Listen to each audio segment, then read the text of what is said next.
Be ready. 5 seconds. Start.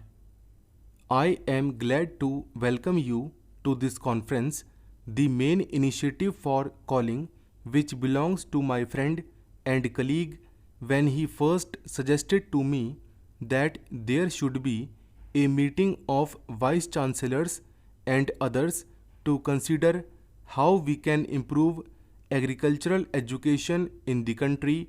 I readily agreed. There is perhaps no single issue which is of greater importance for the future well-being of our country.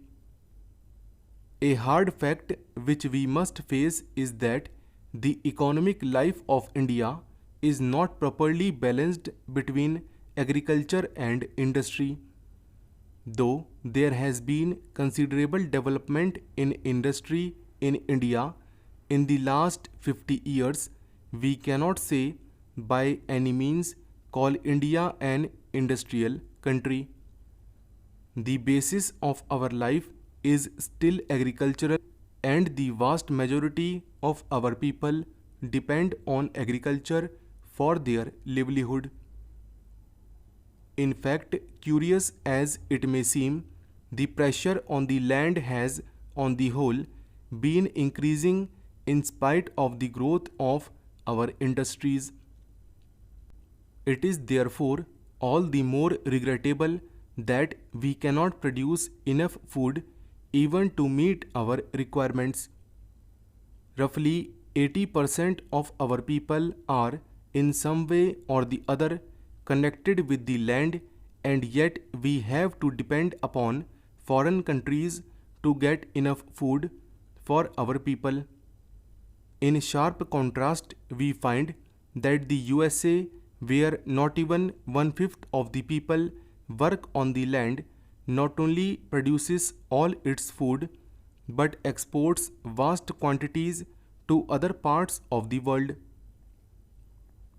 We must therefore ask ourselves the reason why, with four-fifths of our people on the land, we are still deficit in food supply, whereas other countries which do not use even one-fifth of their manpower of the production of food are surplus areas. A searching inquiry into this problem is more necessary as our position has not always been so bad as it is today.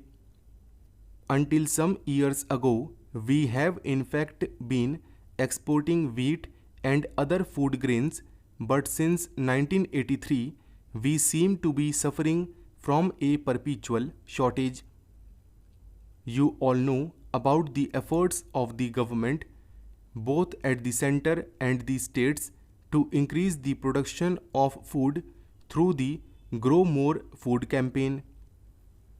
I think you will all agree that the results have been commensurate with our efforts in this regard. As such, we know that the average yield of our land is one of the poorest in the world, and this is so in spite of the fact that the quality of our soil is perhaps second to none. The only explanation is that our methods of agriculture are not fully effective. We must therefore think in terms of a change in our agricultural methods. This can be achieved only if our agricultural education is thoroughly recast. I think you will all agree that the present system of agricultural education in India is not satisfactory. It has not proved adequate even in normal times. During an emergency like the present, its shortcomings are only too apparent.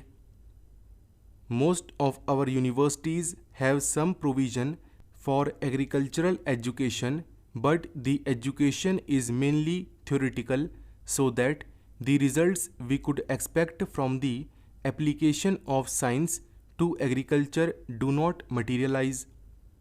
Our agricultural graduates are fit for almost everything except becoming agriculturists themselves. Our present agricultural education is defective because it lacks adequate practical basis. An even greater defect is that agricultural education is not an essential part of the general education of the country. Education is indeed to develop the potential abilities of the individual in the context of the requirements of society. In a country like India, where agriculture is not only the main profession but the dominant way of life, it is necessary that agriculture must enter intimately into every aspect of general education. We are now planning to transform the system of our primary education by converting it into basic education.